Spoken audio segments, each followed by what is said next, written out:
Welcome back, everyone, to our second series of the night. It is Team Secret against Cerberus Esports after Team Wales complete their perfect last week of the sprint. That Cerberus still has two series to go, and there is some weird thing that could happen where they might actually fall out of the playoffs after getting to 7 wins earlier than any other contender, apart from GAM. They are now actually on the brink of falling out again. With me, of course, is once again Tim, and we are going to look at both of these teams before we head into the series. Let's start with Cerberus, because they are still very likely to make our playoffs. What is your impression of this team? Play ego.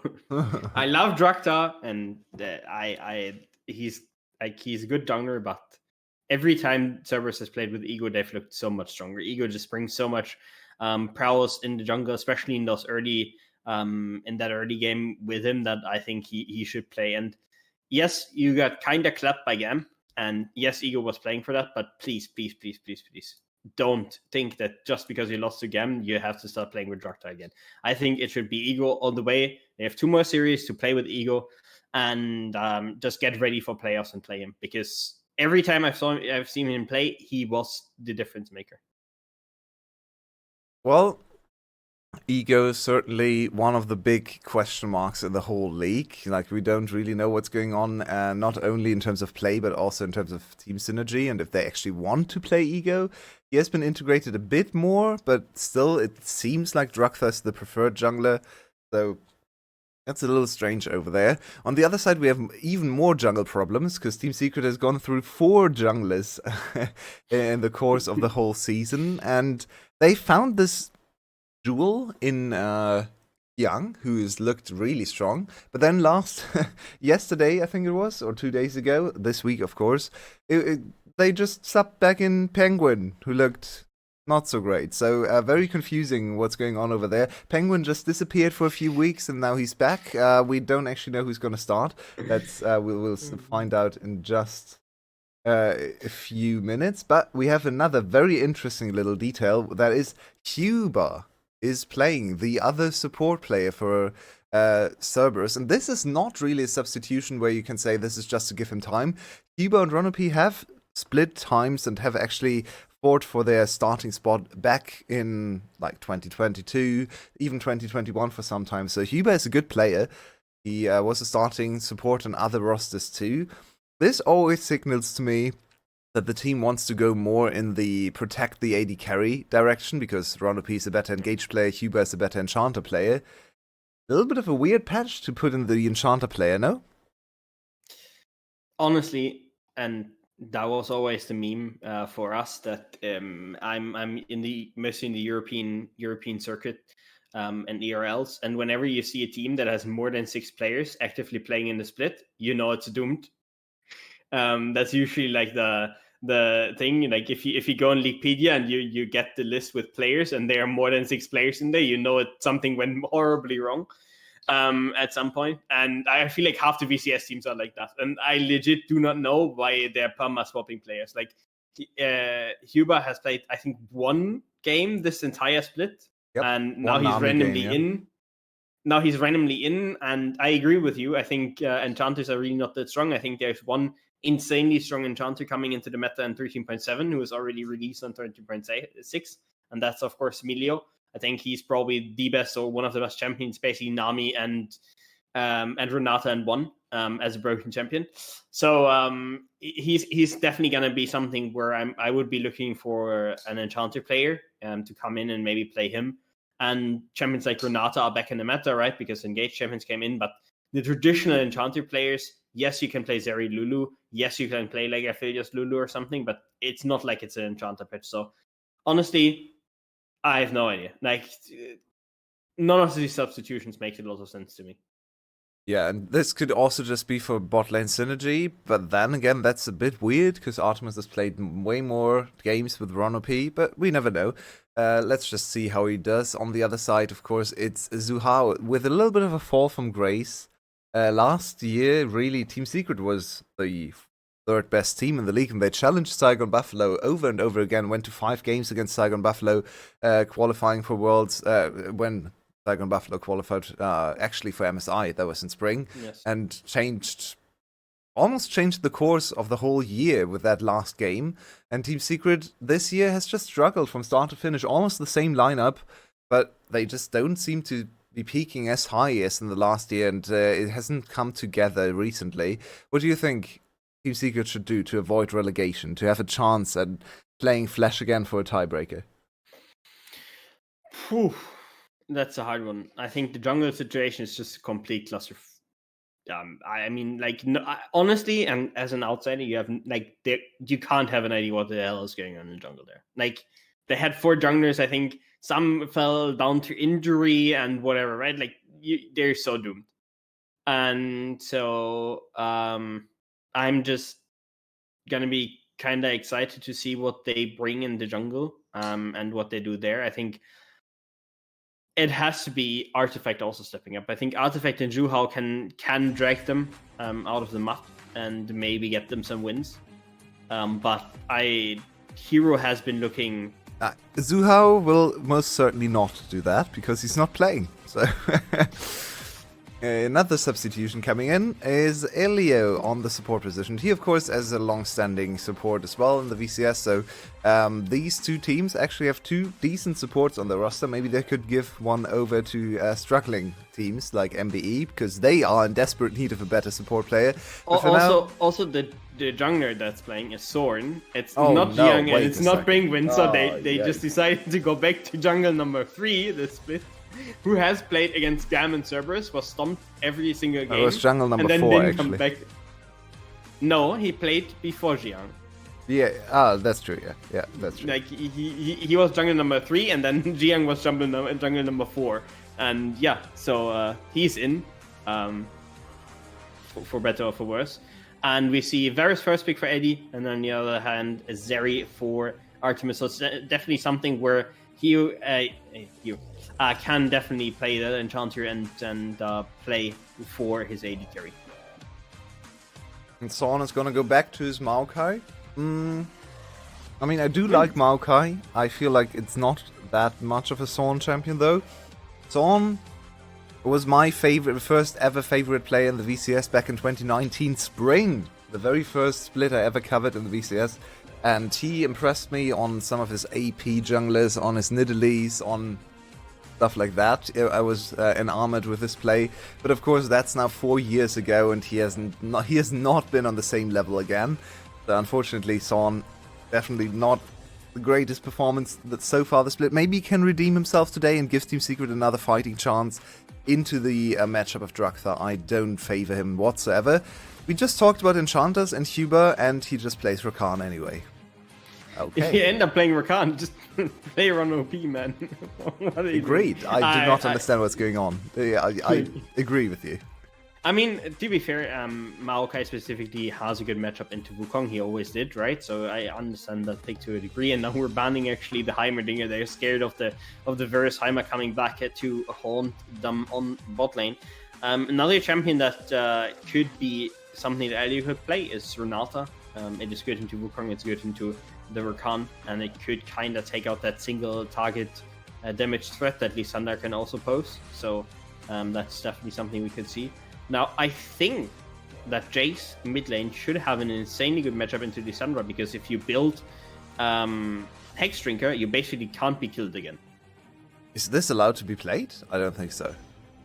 As far as I know, Yumi rework is global banned. On 13.5, yes, but no, on I think on 6 too. I think. Yeah, I'm not entirely sure, but it doesn't look like Yumi was selected. Instead, we have a mystery champion. Yeah, we have a mystery in a box, and we're not gonna. I mean, I would love to tell you what support they're playing, but I just can't.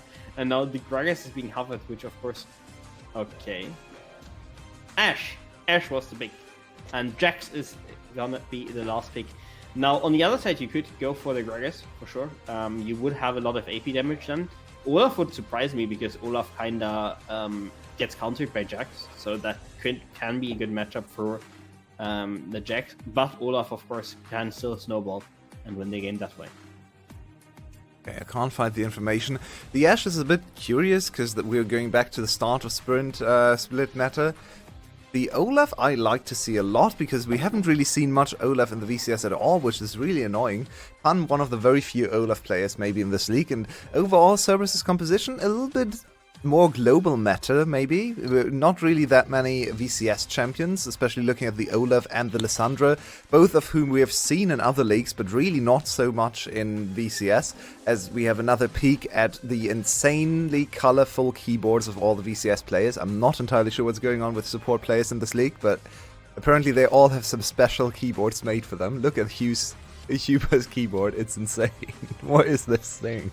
Yeah, I mean, also the mouse of Elio. I love the color, honestly. That's true, yeah. So, and it's only the supports. Like the rest of the guys, if you look a bit back, it's all black and black and black. But for the supports, they just like to party, man. Honestly, understandable. Very reasonable as well. So, generally, if you look at both comps, I think both have comps that can win the game. You definitely have the strong point of Varus, Ashe, and bot lane.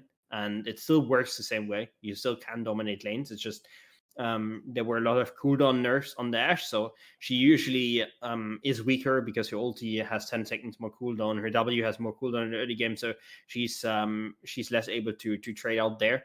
I'm curious to see if we might see a Q start, because it should be the quote-unquote reworked Ashe where the Q doesn't need stacks anymore to be activated. Right. So we could see a Q start for the Ashe and then just run down people of the one with that Q. That could happen. So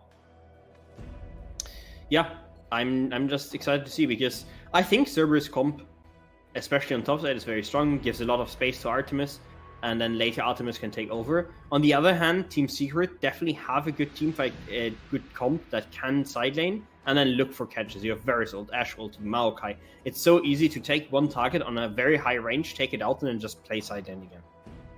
I'm just excited to see these champions in actions, because I really think we have been appreciating some of the champions that are in the global meta, like Lissandra, like Olaf. Rumble comes to mind as well, who's still nowhere to be seen in the VCS, which is so weird to me, because this champion is insanely good.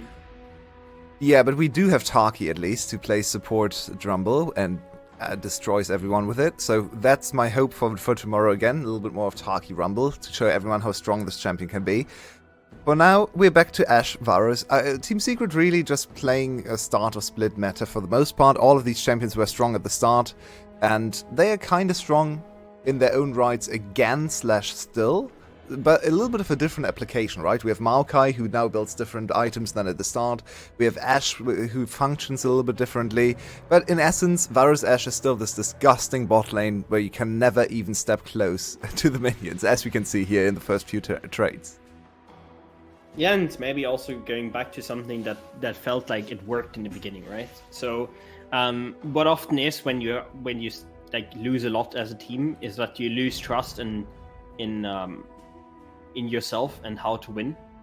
And it could just be the case that they think, okay, that worked for us in scrims and in officials during the first few weeks. Let's just try that, because we've tried the rest. We've tried playing what everybody else does, and it hasn't worked for us. So just let's go back to something that works, even though it's maybe not the best on the current patch.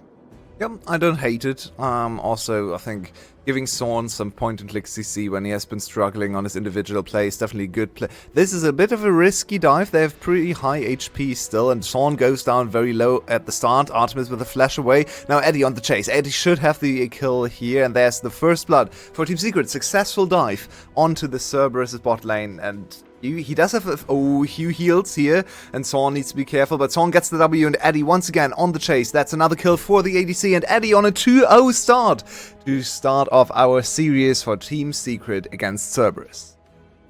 And I don't really understand how Drakta is pathing away from this. Like, he needs to know that this is gonna happen. I mean, he kind of left his bot lane completely out to dry, and told them deal with it, and they couldn't. And Artemis and Huber were really trying to preserve HP, but even then, they were actually this low. And the dive itself was really nicely executed. Soren holds his W for a long time, making sure that Artemis wastes the cleanse early on.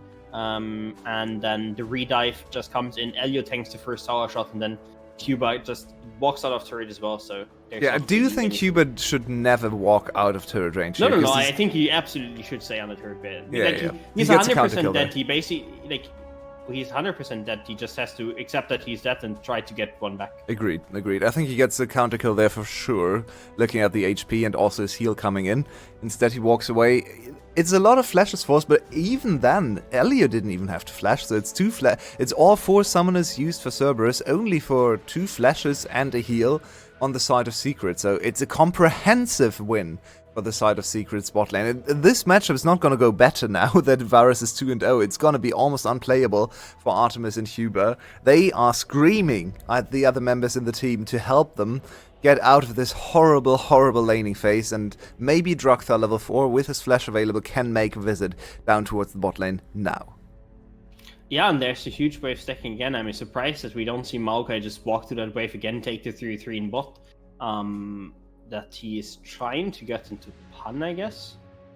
He's here. Hero doesn't have the E available, so no immediate CC, but Pan is in no man's land. Son is only level 3. Son could die here, no? Son hits level 4 on the minion. That was very cool. The level up actually saves his life. But look at Pan. He was almost ready to 1v2. Gets to dodge. That was more dicier than it should have been. But in the end, yet another successful gank for Son. Son stepping back into the team after capping a lot of flame and suddenly having his best game of the whole split.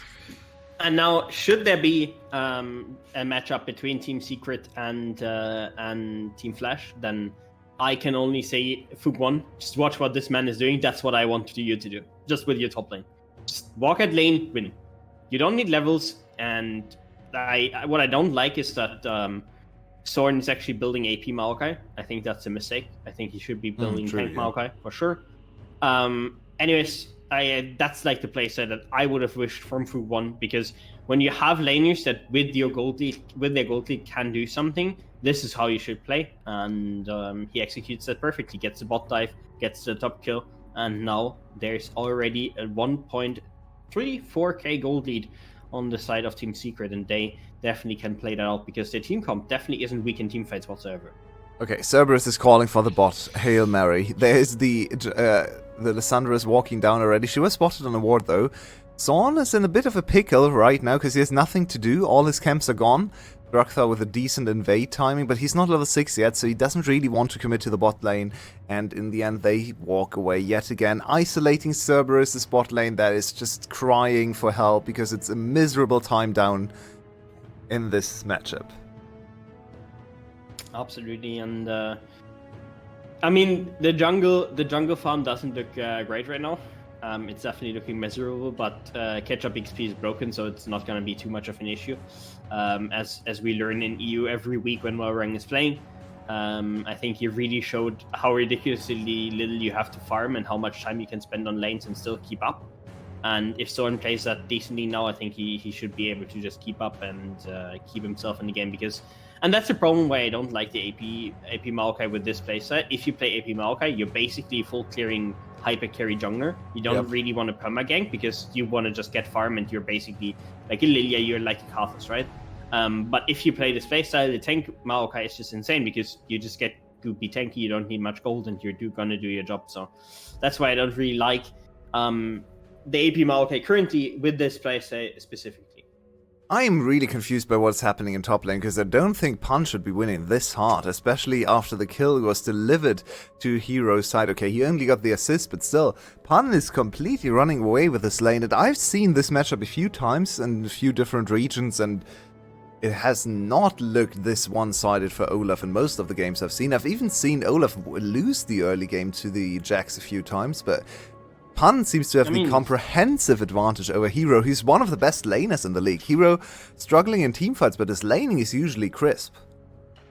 Yeah, I mean, it's also down to rune choices. I'm not really sure why he's not going lethal tempo, because in this matchup specifically, you can't long trade without lethal tempo or Conqueror, and he has basically rune that with grasp that he wants to short trade. So like the way he's playing trades where he is using his E, grasp, and jumping out is how you want to trade, but that also means that you give way more freedom to this Olaf than he should have.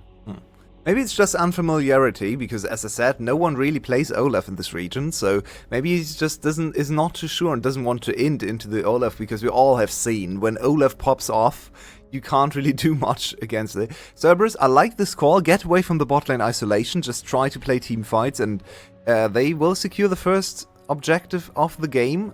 Still 1.2, 1.3k gold down as Yado gets the engage, but he's so far away from his team. That was a horrible, horrible play from Yado. He flashed, isolated himself, and it's another kill over to Secret. What happened to Cerberus the last few weeks?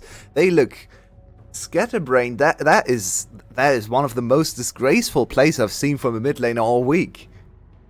I mean, check this man's PayPal. I think he's getting paid by the wrong team. I mean, like, what did he just do? I mean, flashing forward, fine enough, but then he doesn't go for Elio, but he goes for Artifact, who's already standing on a turret. His team is completely split from him, and now he's just that 3 kills over to Eddie, who might be dying now because he's completely alone currently. And Draktar placing the Herald, and TP comes in. That's a really good TP, making sure that Eddie doesn't die and that Eddie doesn't give up the 600 gold shutdown specifically. And it's only gold to Draktar, so it's really not that bad. Okay, so it's more than a decent start. This is better than most of, maybe even all of Team Secret's games this whole split. So they should really be able to finish this game and get, or just walk it home, play a clean mid and late game and get the 1-0 advantage. But Pun and Hero traded sums, by the way. Ghost for Flash, so trade up for Pun, especially if he has his Ghost and ulti back up. He can probably all in Hero if he misplays again. And they also traded ults, I believe, so Hero doesn't have his ult available either. But Hero used his ulti early actually for a trade. And Pun is looking for his opportunity. Oh, he waited for the E. No. Now he's ready to go. This is risky. Hero, if that X lands, Hero is dead. But the X doesn't land. There's dead Wukong on my screen suddenly, and I have no idea what happened there. But it's another kill to Secret. 5-0. Ego back in here. Yeah, I mean, Draktar just looked at his team, looked tab, and was like, "Oh, you're all 1-0. I have to join you." True. He did. So, yeah, I mean, we see it in mid lane. Artifact engaging Yado, and that's what I meant. This matchup is just not good. And the Ashe ulti, oh no. That is so sad. Okay, I can't really blame Draktar for that. That is scumbag Yado. That's just Yado griefing it again. I mean, he shouldn't be face checking that bush ever, just because he doesn't know what's in there, and he doesn't win the 1v1. Like, and he didn't even build Hexdrinker. Like, Yado can't win this without Hexdrinker, and Hexdrinker is like incredibly broken against any burst AP champion, of course. So yeah, it's not even a little disaster anymore. It's a big disaster, especially around that mid lane position. In bot lane, Artemis is trying to farm up, but on the other side you have Eddie, who's already really fed. So I think we have to start asking the question, what happened to Cerberus? Ever since their loss against MBE, they haven't looked the same. They are just losing series after series. It doesn't even matter who their opponents are, it seems, and just maybe the Hugh substitution is more than what we thought with just giving him time. This actually looks like they're just really trying to find anything that works for them, because they are still in a precarious spot. They thought players were secured after 7 series wins, because they only had to win 1 more series, but they are losing every single one. They lost to MBE, the only team in the league to do so, and Cerberus just looks completely mental boomed. Honestly, I'm not sure what is going on currently with them, and the game isn't over yet for sure. You still have Artemis, you still have him on the main carry, and you still have Pun, who's doing very well in this top lane position. Hero doesn't get his E back up. There we go. The solo Bolo, and he lives. And Pun, I mean, this man is trying. Yep, on the other side though, that's a trait on the jungler, because Draktar is struggling immensely in this game, can't play against the bot pressure. His top laner is trying to bail him out with some solo kills in the top lane now, also 2 platings over to Pan, so he's the shining light, the one hope for Cerberus now, but the other side is crumbling. We have an engage on the enemy ADC. Eddie's a huge shutdown, it goes over to Artemis, the perfect target. Who cares if Artemis dies here? It doesn't really matter, because Artemis secured the gold for himself. Huber is gonna die, most likely to the dive from Zorn. Artifact is here as well, so unfortunately that's still a 2-for-1 trade, but it's a huge shutdown over to the main carry of Cerberus, and suddenly there's a glimmer of hope on the horizon. Yeah, I mean, it's Eddie doing Eddie things, right? Sprinting it down, trying to hold back his team as good as possible. He did that last year, I think, masterfully, when his team really was smurfing on basically every position but AD carry. And here we can see again what happened in jungle. And Draktar can't really play, and we see there was a 2-level difference between those two junglers. It's not anymore, and that's because of catch-up XP, and that's something that is just, like, the fact right now is that farming is cool, but if the other guy is perma-ganking and it works, and starts to invade you afterwards, it's just very easy to play the game and it's impossible for you to really come back. So even though there was a huge farm need on Draktar, there's nothing really he can do now because Soren's ganks all worked. The game has calmed down a bit, the snowball is halted for now, Team Secret still in a good advantage, but now with one item finished on both Pan and Artemis, there suddenly is definitely some hope for Cerberus. Maybe this is what they needed, just going down again, but then finding the counterplay. Maybe this can swing the momentum not only of this game, but the whole situation in the league right now, because Cerberus, we know, when they hit their peak, when Artemis is firing on all cylinders, when the support staff gives him the perfect team fights, we're gonna ignore that, this team can certainly be dangerous. They've won a title. The only team to break Gum's title streak since 2021 is this Cerberus lineup plus Draktar. So we know their ceiling is very high.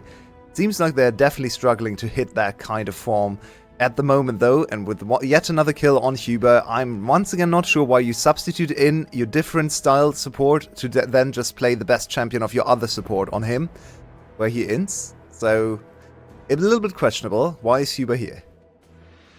Yep, yeah, I don't know. Looking for another engage. Just flashes up, which probably isn't a good thing for his own team, considering how the last one went. Huber's back here, so that means that this Herald should be secured because Jax is pushing. Yado ghosting.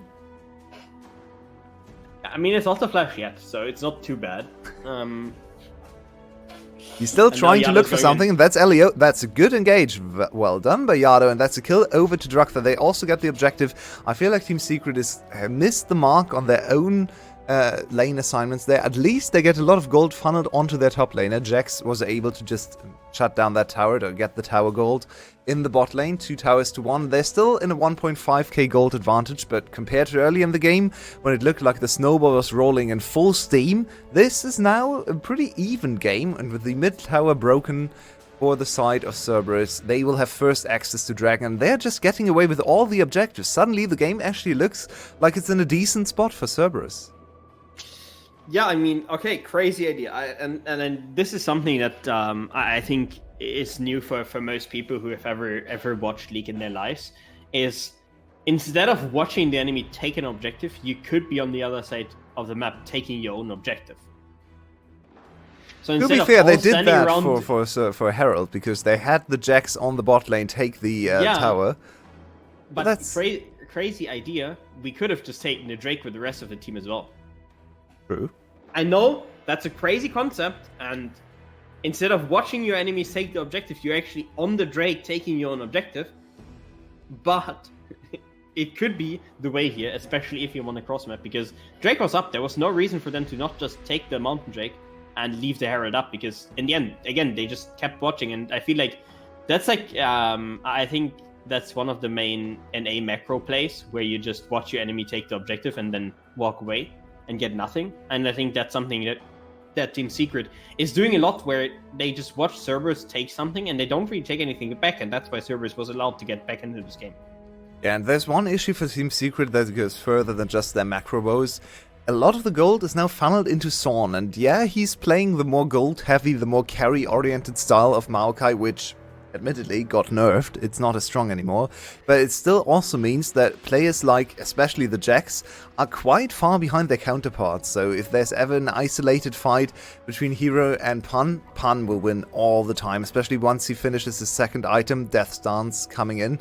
But now Draktar on the engagement. Zorn is rather squishy, but instead they divide their attention onto Artifact. Good stop from Draktar, he should be fine.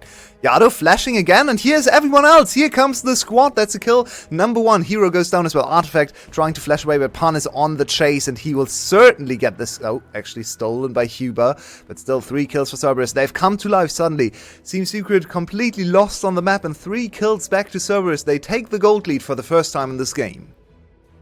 Yeah, and I mean, if you look at Soren's camera, I think you can see it in his face, the pain of throwing away this game, because now it should be over. Now it is just so much easier for Cerberus to win the game. You're Zeri back in the game. You're Lissandra, now is the engaged tool that you want. Draktar is strong, Olaf is strong. You're just gonna stomp this game if you play it like this. And Team Secret, they just overcommitted. They don't respect that Cerberus is coming with everybody. Not at all. Even though you have Ashe and Varus, who should be first on all of those moves, you're just not playing with them. And funny story, your Varus and your Ashe have your main catch tools. They both have great ultimates to catch single people out, and every time they've played around Eddie, they've played around Ashe, good things happen, but they just stop, they play around Tiro, they play around Artifact, and I don't understand why. It's a very, very unfortunate turn of events for Team Secret, as you pointed out. The player cameras, I will keep an eye on those as well. It's not looking like a good team atmosphere over there, and I think if you swap out all your junglers all the time and then also don't find any success anyway, it's gonna be rough on your mental. It's gonna strain the team atmosphere quite a bit. This team is on the verge of going down to, as we said before, to having to play their way back into the summer split through the promotion. Hero gets caught once again. That stopwatch is not going to do anything, as there's so much follow-up CC. Actually, he stays alive for a decent amount of time. Artemis can't chase. Did he actually manage to escape? Yado's trying. Okay, Yado! A bit yikes. And everything misses, and Yado still gets the kill. So yet another kill over, but this time Team Secret actually able to punish on the other side of the map, as there's a lot going on here. Yeah, Eddie is in trouble now, getting engaged on by Pan and Draktar. Draktar didn't have the ultimate yet, so he gets to live in the end, but... Okay, like, I think Cerberus couldn't have really played it worse, because they completely disrespected that Jax could survive that. And then Yado goes deeper, and then, I mean, Jax just mistimes his E, which is okay. Yeah, but Cerberus still, Team Secret actually got a lot of gold on the other side of the map. This is nicely done from Draktar, but yeah, they got the top tower, and that gold was funneled onto Artifact. So if you take a look at his itemization, he's actually really strong now in this mid game. I mean, on paper, both teams I think have still good chances to win this game, especially if you land a good catch with a Varus ult, with the Ashe ult, or maybe Maokai engage. I think you're in a good position to really get something for Team Secret. On the other side, of course, that open big team fight for Cerberus, where Artemis can just do his thing, I think is what they're looking for. But right now, neither side really convincing with their gameplay, and now we see Team Secret has the control over the Drake area, and with 5 men here, it should probably end up being a team fight, because Cerberus, they don't seem to want to give this up.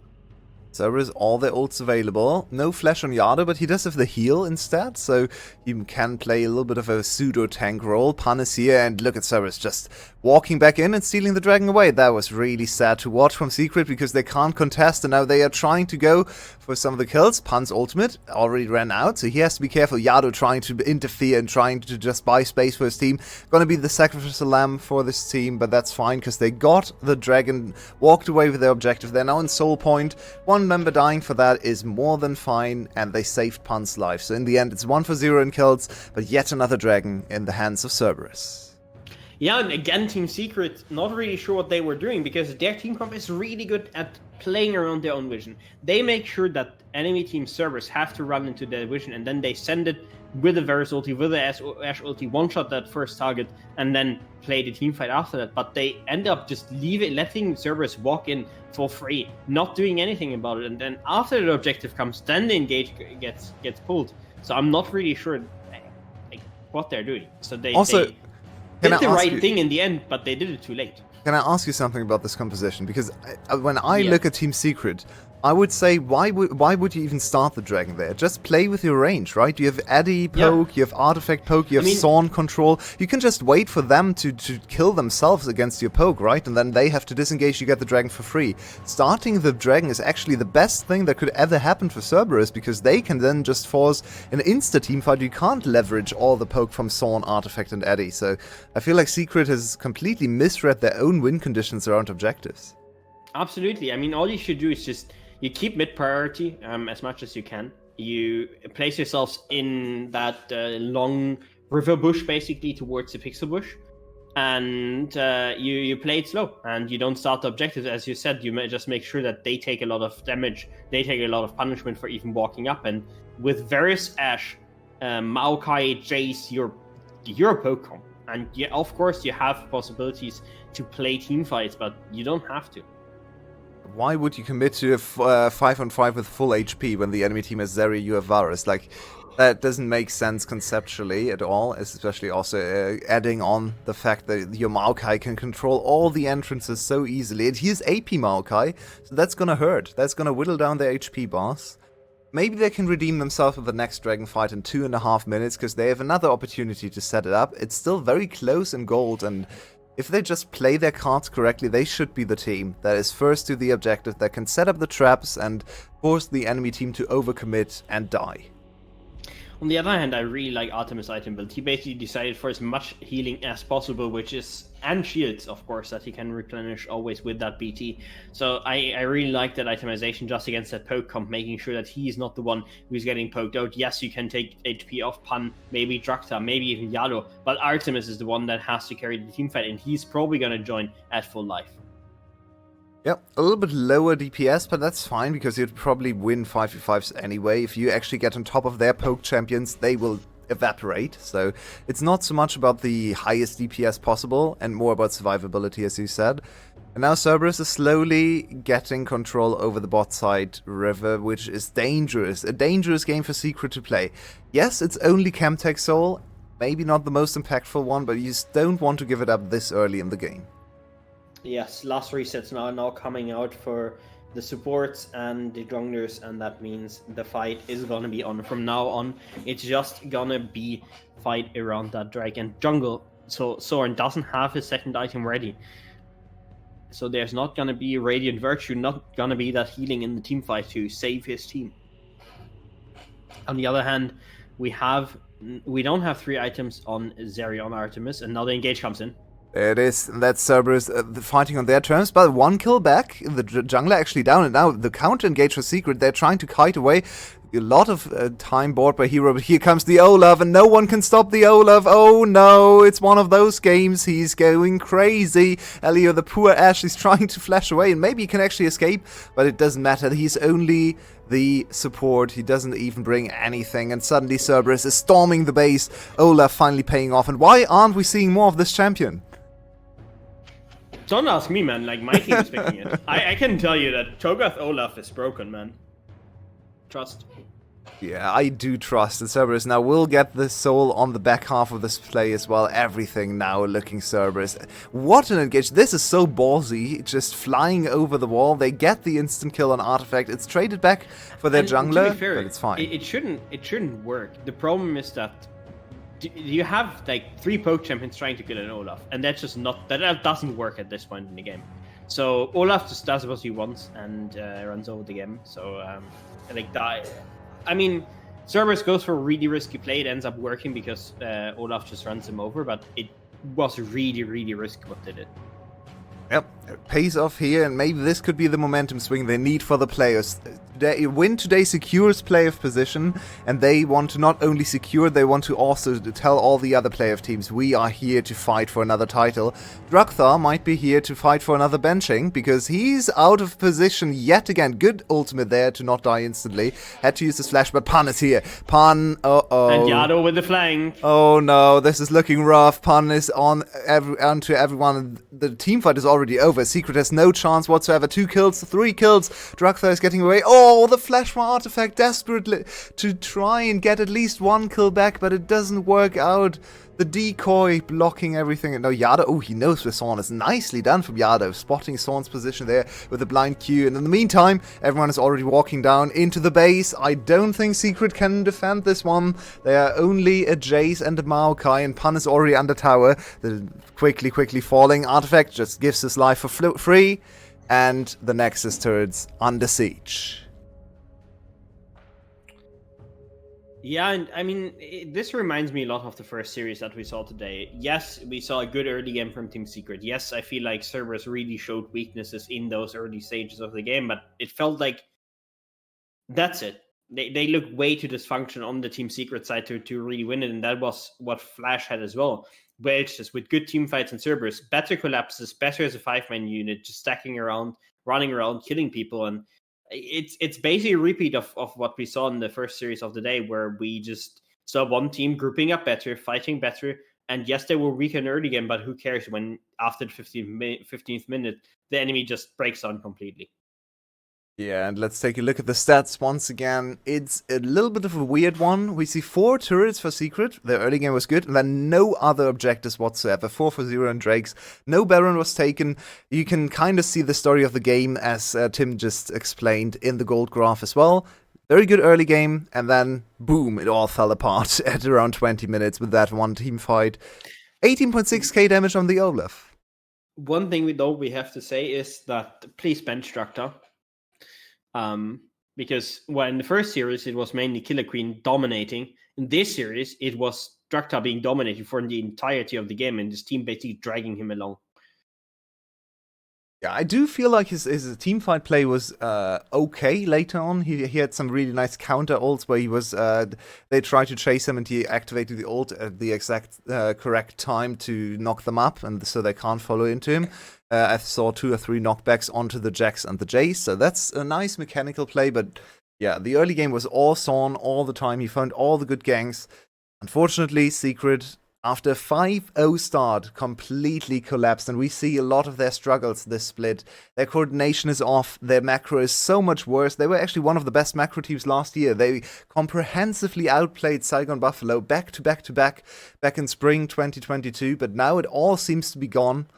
Their jungle situation is a worry and just look like a mess. Absolutely, through and through. And yeah, I mean, I can't really say that you should bench Soren. I kind of went in with like, maybe try a different jungler. But yeah, I mean, I haven't tried a different jungler approach just for the other team. I think Cerberus should try it with Ego. I think Soren played perfectly well. I think there was not much for him to do. I think you can talk about itemization, but I don't think it changes anything during the game. And then I think bot lane just did nothing with their lead, and I'm not sure how that came to be, because they got a massive lead. They have perfect catch champions, and then we start playing away from them. And that's always the sign to me that there's something really wrong in the team. There's either there's probably the very big voice on top lane or mid lane. So Artifact has a big voice in the team. When he calls something, it's being done. And then Soren just coming in with different jungler, especially swapping junglers, then can be really dysfunctional for your team, because none of those junglers actually learn to stand up to Artifact, for example, and say, no, we're doing this now. And it also feels like the bot lane. And again, we're swapping out our main support here, who probably has a voice in the team, for somebody who is probably less of a voice in the team, who should be saying, guys, we're playing around mid. Let's catch with Varus, let's catch with Ashe, and then move out of mid lane maybe to get something as a 5-man unit. But those two champions that should have a big voice, balancing out maybe somebody like Artifact, who I don't know if he has a big voice in the team, but it looked like it, because all the plays were forced around the Artifact once that 15-minute mark hit. And you don't have those players, then they won't stand up, and you will have what happened, where you have 3 champions with a big lead in jungle and bot lane, and you don't use them at all. Well, they have one more chance. They are now really backs against the wall in the most extreme sense ever. They can't afford to lose a single game, even against Cerberus now. One more chance to make their presence known and maybe escape relegations. Next game is going to come up in about 7 minutes. Stay tuned for game number 2.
Welcome back everyone to yet another game. We are 1-0 right now for Cerberus over Team Secret. A very important game coming up now because it's the last chance for Secret to escape relegations. They need to win every single game from here on out.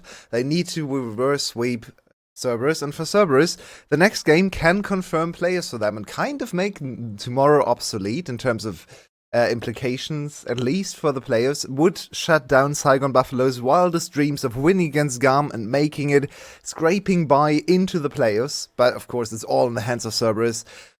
Welcome back, Tim. After a questionable game one, I'd say. Both teams looking not so great, but Cerberus, I feel like, has come together and at least showed us that they're still able to put together some good team fighting, right? Yeah, I mean, I wouldn't say that they mechanically played it perfectly in teamfights. I feel like Wales showed more prowess in teamfights itself. I feel like what they were really good at is just having 5 people there. While usually it was Team Secret having 3-4 people like in top lane situation, and in Cerberus, even though their bot lane was weaker, they managed to be there first. They managed to always have that 5-man unit together, and I think that is really what their advantage was. And that is also what is worrying to me, because they didn't show great macro. They showed solid macro, and they just 5-manned it. And they didn't show insane team fighting or anything or outplays. I think there were a lot of wonky decisions in the team fight itself. So they basically beat Team Secret because Team Secret beat themselves by not having 5 people there.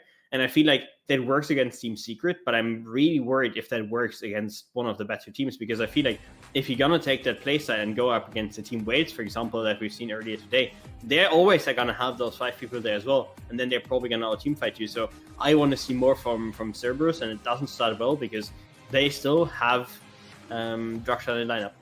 Drogtha and Huber too. Huber, of course, redeeming himself a bit at the back half of the game. I feel like he was alright in teamfights. His laning looked... I mean, they got comprehensively outlaned by Eddie and Elio. And then the gank came in as well to dive them. Now, Rakan actually gets a ban. A little surprisingly, so not available for first pick. The favorite first pick options could be Wukong is open, could be Xayah. So we're looking at stuff like that. Varus, of course, open as well, and was first picked by Eddie, and it seems to be very high priority in this series particularly. Yeah, and what I would like as an answer here, honestly, is Wukong plus Xayah probably. Yes, Xayah is not the best into Varus. Varus has a very solid lane, but you for sure have support counterpick, and Varus struggles against that Wukong. Or we see the Vi, which is basically Wukong but in worse. Yeah, and, exactly. Why not go Wukong? He is way better success rate in this league. Yeah, I'm not sure. Like, also, I feel like Wukong is a pretty solid pick into Vi, so I think Draksha should just pick up the Wukong again. We see Nami hover, which could come in. But we're not... Oh my... Okay, Huber, my son. There's a champion that is incredibly good into both Renata, into Vi and Nautilus. Please pick Renata. Like, you have one of the strongest laning phases, counter pick to enemy support, and you work perfectly into what enemy team comp wants to do. Wukong Renata. Wukong Renata, gentlemen. Sounds like a really good rotation to me. Not sure if Huber is comfortable on the Renata. Actually, one of the ranged champions that Ronopi plays really well too. So let's see if they pick it up here. Wukong 66% win rate at 47 pick percentage. So you can really see he's picked almost every game. And he still has a really high win rate. I don't understand why you would ever prioritize Vi over Wukong in this league. Instead, we followed up with Braum. Also a good counter.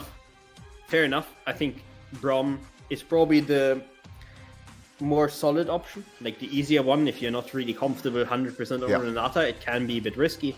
And of course, Zeri isn't too big of a surprise. And Zeri usually works pretty well into Renata because Renata doesn't do anything against Zeri. So understandable, the Braum pick, it gives you less agency to do aggressive actions of yourself. But still, I like the pick. It has the same idea behind it, and it's the right one all around. And brings yourself, I mean, Wukong and Braum as a support jungle duo are a menace together. So not too surprising now. Lissandra is actually being banned. I don't want to deal with that engaged threat once again. Let's see what the other bans are gonna be. We actually go a game completely without Sejuani picked or banned, which is rather surprising. Of course, you could actually play Sejuani top maybe as a flex for Cerberus. Sejuani Wukong together and Sejuani Braum in teamfights together, of course, a known combo, very strong CC threat. Don't really expect it to happen because Pan, I think, is tending more towards those bruiserish kind of champions. Of course, most played for him is actually Cassanti, the split, so could also just see the Cassanti come back. LeBlanc, an old favorite of Yado's, also getting banned away, but Yado has played so many champions in the mid lane, so you can't really ban him out. I'm looking at the Veigar, because he has 3 games on Veigar. He's one of our best Veigar players in the league, and it's always nice to see that champion back in the meta. Yeah, and it fits really well with the enemy against enemy team comp. And on 13.6 again, Veigar still unnerved. On 13.7, he basically gets shot in the head and put down.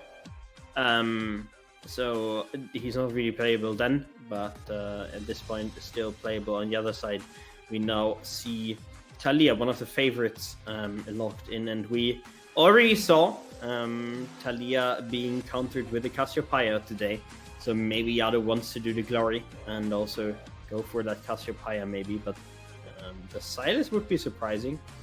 You have okay ultimates, I feel like, and it's not the best matchup into Talia itself, so I'm really surprised by that. And with Pan going for that Sion, it's all gonna be on Artemis, on that Varus. Yeah, he has to build attack speed Varus here, right? I mean, like, if he doesn't build attack speed, I think I'm critting, like... Right, yeah, agreed. I mean, like, Sion, of course, has very ridiculous win rate on his own, and Fiora seems to be the answer for Hero. So Hero wants to finish this split, this regular season with a bang, and wants to show up one more time, maybe carrying his team into that 3rd game, making sure that his team isn't out yet.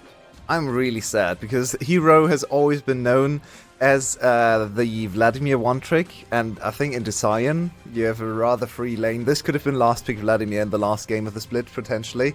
That I would have been so happy to see. Instead, he goes Fiora, which, I mean, yeah, sure, it's a good matchup. It probably works fine, but... now I feel like Cerberus is predestined to win teamfights yet again. So Team Secret needs to cook up a little bit more side laning and better rotations in between lanes to make this work. But looking at both of these compositions, who do you think is going to win this game? I mean, I think the compositions don't really matter too much. I think it's just going to be player diff, honestly, seeing last game. But, and here's a huge but, if I remember correctly, wasn't Hero the one who 1v5 pentakilled on Fiora? No, that was Kiaya. Was it Kiaya? Kiaya has the only pentakill of the split so far on Fiora, yes. I don't... okay, then it was Kiaya. Because, like, I remember that going on. So, yeah. Then it wasn't Hero. Why do I have to remember that with Hero? Was it maybe against Hero? Possibly. Someone can check probably in chat, but it was not Hero. Kiaya, so far, the only pentakill. Weirdly enough, not a single ADC pentakill. And maybe Artemis can do it in this game. Varus pentakill, not really something we see too often. Or maybe it's on Eddie to get his team back into contention for the 6th place and avoid relegations. The last chance saloon for Team Secret. They have to win this game to stay out of relegation, and Cerberus, with a win today in either this game or a potential next game, will secure playoffs. So high stakes for this game, and my eyes actually are on the mid lane, because please, Tim, I don't understand why you would pick Silas insta-lock into Talia. That just sounds like a really, really bad idea to me. Why did he do this? Yeah. Yes, sir. Okay, so you don't know either. No, I have no idea. Funnily enough, I looked it up. The Kiaya clip that you said, it wasn't the one that I meant, and I don't think it ended up being a pentakill, the clip that I meant. It ended up being unofficial penta, basically.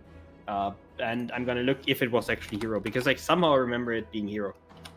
Yeah, possibly. Hero has had a very interesting split as well, if we talk about him a bit, because his laning, especially like this week, last week I believe, it was against Enper, who's known as one of the strongest early game top laners, he completely destroyed him. He was like 40 CS up in both lanes, both games individually.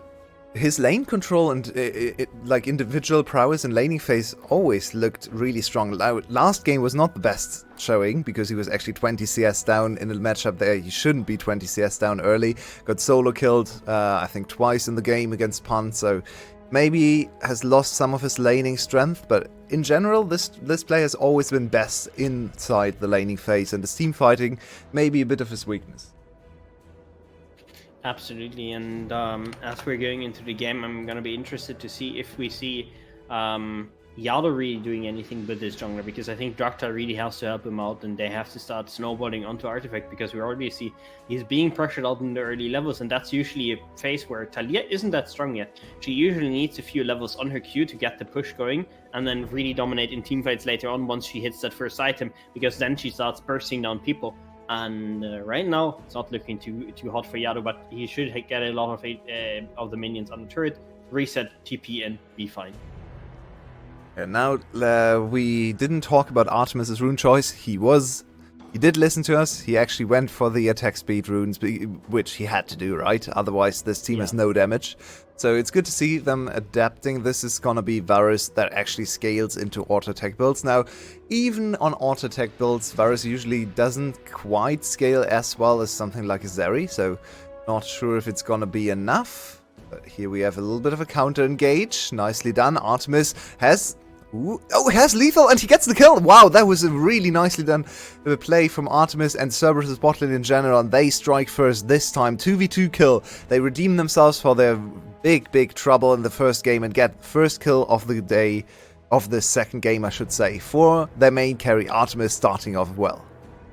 Yeah, and that's so important, because again, yes, he has some solid players around, or solid champions around him to help him out to carry, but he has to be the main damage. He has to be the guy just taking over, especially in those team fights. And I think with him getting a massive lead, that's already important, because yes, you have Vi that can of course engage onto him, but if you don't have the follow-up to really kill him, and if Eddie is behind you don't really have, then he is still safe. So that's really important for him.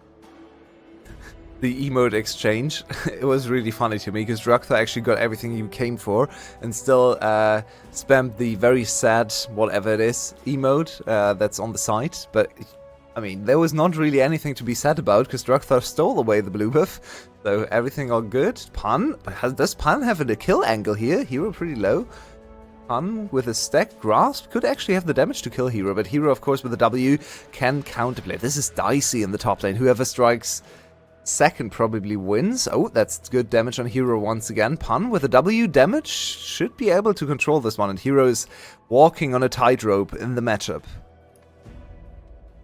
Yeah, I mean, Hero just tries to get as much as possible, but he should look for a reset soon, get himself some items, probably even a Cull pickup in this game, just free scale. Here's Draktar again. Ooh, the block! Beautifully done. That's another free kill on Elio. Such great execution this time from this bot lane. They came back after game one. They were like, okay, we are so disgusted with our own play in laning phase. Let's show them what we are made of. Let's show them what Artemis in a team means for the bot lane domination. And this is really good play. Doubling down on exposing this Nautilus, this criminal Nautilus pick, counterpicked by Braum. I really like to see that. And 2 kills already on the Nautilus. Yep, absolutely. And now Hero has actually taken the reset, has decided against that Cull, so didn't go for that, but we can see the wave is freezing, which means Sion is not gonna have too much fun in the next minutes. You don't play Sion to have fun, and he had fun on the Olaf, so Pun is due for a subdued game in the top lane where he just sits back, falls 20 CS behind, and then comes into the mid game with 4k HP and laughs at the opponents. So that's probably gonna happen. If Pun doesn't die, everything is fine. I think it's absolutely okay for him to fall down in CS a tiny bit. Yes, it should be fine for him. And as we see both teams going towards that first Drake for now, we could see a big fight breaking out. For now, it's priority to the bot lane. Wait, Thorn completely caught in between lines, and Yado is here. That's a kill for Druktha already, and they're just running over this game. Cerberus has completely recovered from their downfall. They seem to have the momentum on their side, and look at this start to the game. 3-0, blue side dominating the early game, back-to-back games. But this time it's Cerberus, and they look revitalized. Druktha back in the lineup. He found the early kills, and this team is running away with their player's birth. Absolutely, and it's even Druktha looking good this game, who is still struggled in the last game, and now it's basically all in Hero. It has to be this Fiora in the top lane carrying his team, because Pun, again, he gave up stuff in lane to make sure that his team would win the fight by ulting down. Lost a few platings for it, but in the end, he won't care. It is just a team that has to now struggle with this fed Fiora, but if they're ahead enough on the rest of them, they should be fine. The 2-0 Wukong is so scary to fight against, because this is, of course, in general, a super strong champion in this league, but then also most played for Druktha, really good success so far on this champion. I still question why you would ever go Vi over Wukong when both are open, and it's so lopsided, the matchup in the VCS especially, but I think across the globe even. As Pun actually, wow, Pun in this matchup, after struggling so much, gets a free plating, just abusing his broken rune in the Demolish, and that's some much needed gold back into the pockets of Pun, who's just trying to scrape by in the top lane, just trying to live through this top side while his bot lane is gonna carry him later. Yeah, and I mean, his job is getting his bot ahead, and I think he has done a good one, especially moving towards that Drake earlier. And that now means that with the Herald being taken for Cerberus, they're going to have a huge gold lead, especially if they place that towards the mid lane. And they should be absolutely alright. And game slowed down a tiny bit. Interesting lane swap here. Pun just once again there to be abused on the tower. He's kind of hard to dive, and he will be able, even if he dies, he will be able to clear the wave. So that's a 4v1 dive though. He's still trying to get away. Good flash over the seismic shove, and now can they even get on top of him? Sorn, oh, that's 2 tower shots. Sorn almost dead, and Pun is chilling on the tower, clearing the wave away. Unsuccessful dive. Everything going south for Secret, and on the other side of the map they're diving the Fiora, who's not as tanky. Also a risky dive though, still going on, and there's the Herald. If the tower dies, Fiora is dead too, so Hero needs to make his move now. Flash on the other side, and it seems like both top laners playing the situation correctly, but Fiora is not as tanky, and she goes down. Really nice aggro juggling. Cerberus 4-0, 2.5k gold ahead, and the first tower is gonna go in their favor too. This game is quickly going downhill for Secret. Absolutely, yes, and with this turret going down, Pun dies in the end, but he survived for a century. How did he even end up there? I have no idea what he's doing over there. We need to see that again. The re-dive. I want to see that replay.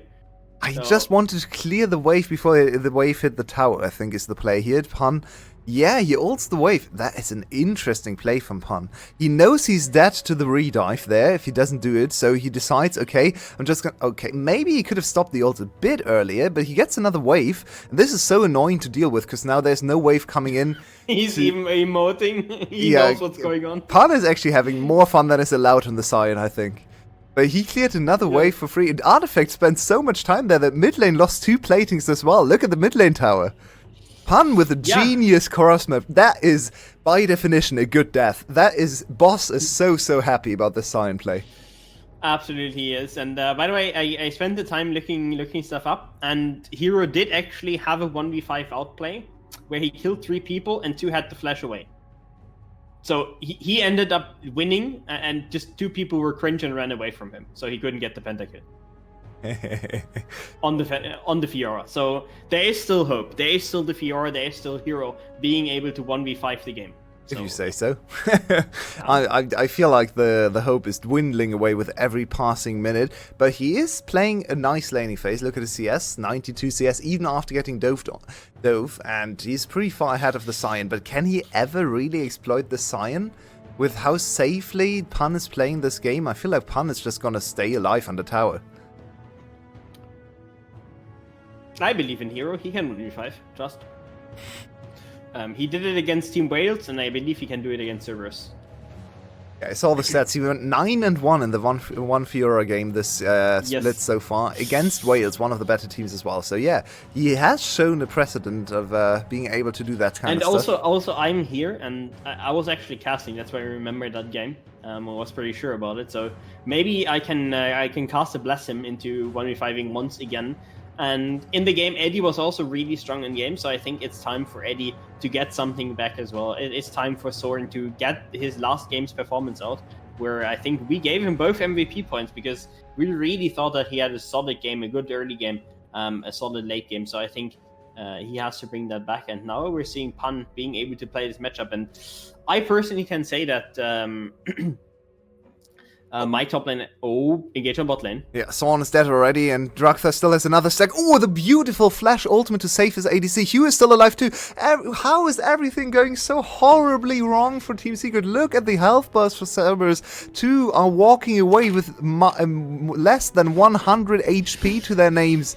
That would have been 2 kills for Eddie, 2 much needed shutdowns for Eddie to scale into the late game, but instead he dies yet again. A 7-1 in kill score. We're in Brazil and everything is going wrong for Team Secret. Oh no, we're throwing the Brazilians also under the bus. Unlucky. Always. At every opportunity. You don't know me. At every opportunity. Son was looking for the play in the end, couldn't make it work. And as you said, it could have all come up Team Secret here, but it's a great ultimate from Doctor with a flash as well to make sure his AD carry survives. And Artifact goes for the tilt play, doesn't get anything. And I think at this point, the Team Secret tilt train is in full force, and I don't think even Hero can pose himself in front of it like Spider-Man and stop it. Unfortunately, it doesn't look that way. One thing I want to point out over the last 2 days, where I've seen a lot of really cool things happening in the mechanic, the intricate mechanics in team fights. A lot of people are flashing in front of other people to block skill shots. In this case, Zeri auto attacks, or Zeri Q, I should say, which is a skill shot. So you can actually block the auto attack from this champion. And yeah, once again, we saw someone block for their friend or their teammate in this game again. Yesterday, we saw 2 instances of top laners doing that as well. So it seems like VCS has found this new gear in terms of intricate teamfights mechanics, where people are able to make these very quick judgment, see that their ADC is in need of protection, and yeah, just a very good play from Dragtha, who has thoroughly recovered from the last game where we flamed him all the time. Oh, here we go again. Pan doesn't make it out. Second. And this time we're bringing 5 people to the party. This time they make it work. The kill goes to Hero, but Pan is still able to clear the wave. So the tower will need another wave. And on the meantime, look at the other side of the map. Look at mid lane. Look at top lane. That's 1 kill for 2 towers. That's not worth it. I mean, Cerberus live in the cross map. I think they were born in it, and they revel in it for sure. And especially Pan just making it work with his Sion. And I wasn't sure about the Sion pick too much, because I think there were good counters up, but in the end, if your team plays around it correctly, and that's the correct way to play around your Sion, leave him out to dry, leave him out to die, and just get stuff on the other side of the map, then I think you're in a good position, especially Pan, of course, somebody who's very good at understanding when it's fine to die and when it's not fine to die. Yeah, it certainly looks that way. 2 dragons also for Cerberus, so they are not only winning in kills everywhere, they're also winning in objectives. All the towers are going down, the map is opening up, and the first items are trickling in.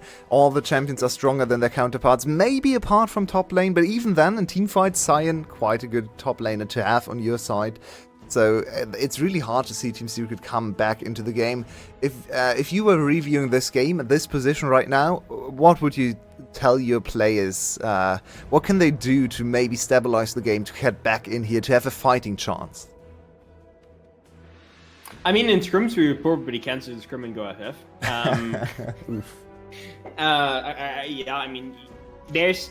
Okay, I think you basically have to throw Hail Marys. Like, you have to throw as many as possible and then understand when you won enough of them to stabilize the game again. Because if you don't do anything crazy, you're gonna lose. There's no way you win, because while you don't get massively outscaled, you need such a long time to get back into the game that you have to send it for the boys, and you have to send it hard. But the problem is that enemy team comp is incredibly good at fighting against that.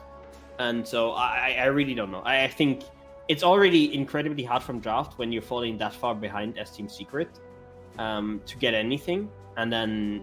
Hey, they caught the Scion again. That's decent damage. Actually, Pun evaporating there in mid lane. He thought he was a bit tankier than he was, and that's a kill. A good kill for Secret. What are they going to lose on the other side? They're going to lose one tower. So maybe not the best kill ever, but at least it is something. It is some life. So a breath of fresh air for Cerberus. They need, for Secret, of course, they need to make sure not to lose everything on the counters on the other side of the map, though. You with a good dodge, and now the overstep might come in. Druktha is here. He's fancying himself a kill. He's 4-0 on this Wukong. There he goes. He's chasing down Artifact. Good flash away, but Druktha's still on the chase. That's 2 kills to Cerberus. 2 kills as Artemis also won the other side. So once again, Secret go for the wrong fight. They are going to lose even more gold. Bot lane tower went down, and I think even bot inner tower went down, if I see that correctly on the map. It did. Ay, ay, ay. Yeah, I mean, honestly, I would blame Eddie for this, because... Of course you would. You would always blame Eddie for everything. No. Let me at least explain why I would blame him for this. I think it was a mistake going bot like that, but I think if you're in that position and you're sending it on the Varus, I think it's an angle where Eddie just jumps the ball and yeets it in there, because he had ultimate up. I think you just yeet it onto Artemis and you pray to Lord Jesus above that you get the kill, because it's the only way you're ever going to win the game. And that's why I think like Eddie should have followed up, because that's what I mean with Hail Marys. It's like whenever you're fighting, you have to full commit and you have to just pray that you win, because otherwise you're not gonna win the game anymore. And yeah, I can see that. I don't disagree. But then again, you need to communicate that clearly as well, because it's not the standard play, right?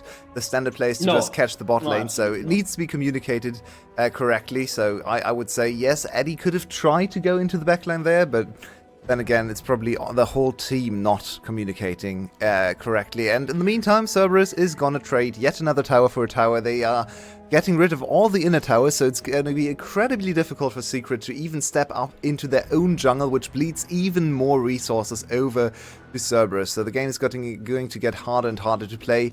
Cerberus is already on soul point. The last stand for Secret is coming soon. Maybe here, it seems, as Heroes on the flank. There's the engage on top of Druktha, but Druktha is so incredibly strong. Look at him buying time. Oh, he gets caught by the seismic shaft. Meanwhile, Hero is already dead. Druktha gets another kill. That's 2 kills at the start of the fight already. Cerberus is winning yet another one, and Secret is just... They're so... I don't even know what to say. They just have no synergy whatsoever anymore. Their team fighting is falling apart. They're 8 kills down. They're trying to go for the wrong targets. Why would you try to go for Druktha? He has his clone, he has his ultimate, he's so hard to kill. And then Hero is diving into the backline as if he's a big tank and can buy time, but it's 4 members on him. It's just dreadful to watch. To be fair, I think Hero's doing the right thing. You have to kill Artemis there, or you're gonna lose the team fight anyway. So I think he's sending it on Artemis, praying that he can maybe get the kill. Good knock up there from Pun. If Pun doesn't get the knock up, Fiora ulti gets procced, and then Fiora has a chance to do something. But in the end, he dies before he can proc his ultimate. The rest of the team, though, not really trying to all in Druktha, trying to play it slow around the clone is just not the way. Because if you play it slow around that Wukong, you're gonna lose, because your front line cannot stand up to it. And yeah, in the end they just got overrun again. And it wasn't Nash yet, but I believe that Cerberus is gonna force that Nasher very soon and probably finish the game at latest with the soul. And it's just sad to see this team go out with a whimper. Even Flash looked a little bit more competitive in the first series, even though the Whales definitely stomped them, but Flash put up a bit of a fight, at least, around some of the team fights, some of the objectives, especially the early game, if we think back to that. Secret here, after throwing game number 1 and game number 2, they just looked done. Like, they looked like they want to go home, as you said in Series 1 today already. But Elio, at least, he hasn't played many games, so he is ready to fight once more. Artemis is so far away, though, and Elio is already isolated. That's 1 kill on Artifact. Now Druktha from the other side, too. Eddie is completely in no man's land. That's 4 kills. That might just be the game. GG. Yep, competitive surrender is what we like to call that here on the stream, where you just send it for the boys so the game ends a little bit quicker. It might be a bit too early to end the game, actually, as let's see if Hero wants to go back to base. 20 seconds. I think they still have some time. At least 1 turret is gonna fall. Pun is just tanking. Wow. Elio, hello? Okay, hero on Artemis. Can he make the miracle work? No, he most certainly cannot, and that is another tower going down. Everyone just running it down on secret side, and 22 minutes, not even on the clock. The Nexus, the final Nexus of the season for Secret is gonna fall. They condemned themselves to a berth in the relegation from 3rd place in spring 1 year ago to straight relegation 1 year later. Fall from grace unfortunately completed. On the other side though, Cerberus secure playoffs, knock Saigon Buffalo out of contention, and we have our 4th playoffs teams secured. Yep, and strong performance from Cerberus in game 2, but again, I wouldn't put too much weight into the series. It looked like Secret was broken completely by game 2, especially. So definitely a solid performance from them, but nothing to write home about. And we really have to see tomorrow against SBTC, where they're gonna have one of the pre-playoff matchups, how strong they can look there, because I think that shows you what Cerberus is going to be in playoffs. The Cerberus that actually makes a run, or that Cerberus goes into first round and loses to who did they lose when they went with like solid amount of hype into playoffs and then it happened so many times. Different teams. Sometimes Saigon Buffalo, sometimes Secret. It has happened multiple times. Yeah, actually, what was the team called around? Was it BDS with Draktar? Burst the Sky, yes. Burst the BTS, yeah. Burst the Sky. Actually bonked it out of playoffs the first time that I was here. So, yeah, I mean, I just expect that to happen, honestly. Well, they at least recovered from their really bad last 2 weeks and have now secured players at 8 wins, tying both. Wales is now at 9 wins, so they can tie tomorrow. But SBTC and Cerberus are both on 8 serious victories. As we have a quick look at the stats, just take from them whatever you want. Not that interesting for this game, honestly. You can't really see much there. The gold graph looks nice and clean, so maybe that's your one takeaway for the last game of this small little best of 3, but Cerberus plays again tomorrow, and that's a high-profile match against SBTC, as you teased just a minute ago. I would say after casting both of their series, SBTC is coming in as a big favorite after really causing GAM a lot of trouble yesterday, but maybe Cerberus can scale into tomorrow's series as well. Yep, we will, of course, see that tomorrow. And with that, I think we're done for today. So we send Team Secret back to relegation, and Team Flash has actually secured their spot in the league for now. Yeah, Team Flash ends up in 6th place. Maybe not as high as they wanted, but better than relegation. So they are truly a VCS caliber team. Saigon Buffalo will end in 5th place, outside of players for the first time since Winter 2021. And Winter 2021 was the one split that Cerberus won. So maybe that's a good omen, as they secure their playoff spot, and they will fight for positioning tomorrow morning in the first series against SBTC. And then we close out our regular season with another big match. Finals rematch from all of the splits in the last few years. It's Saigon Buffalo against GAM. They're not fighting for anything, but it's still going to be fun, as GAM is trying to complete the 14-0. I mean, they're fighting for a lot, and I like, if I was Saigon Buffalo, I would be fighting like hell in that series, because taking away GAM's 14-0 would be all. Did GAM actually ever manage to get the 14-0? Last spring they also went 14-0, so they can do it for the second time ever, which is incredible already. So let's see if they can complete that tomorrow. If you're on pace on the after 13 game days to do it twice in a year, then you know that, or like back to back in spring splits, then I think you know what is going on. This team is so dominant. They are indeed. Can anyone challenge them? We're going to have another look at the playoff teams tomorrow. 3 of our 4 teams are going to play, as we said earlier. It's not going to be for a whole lot in terms of standings, but it's going to be exciting. And come back tomorrow to watch those games as we approach playoffs. Our 4 playoff teams are secured or locked in. It's GAM in first place, and then 3 other teams still fighting for their position. It's Team Wales, it's Cerberus Esports, and SBTC Esports. We're going to get our nice little afternoon off and then return tomorrow for the last day of regular season. See you then.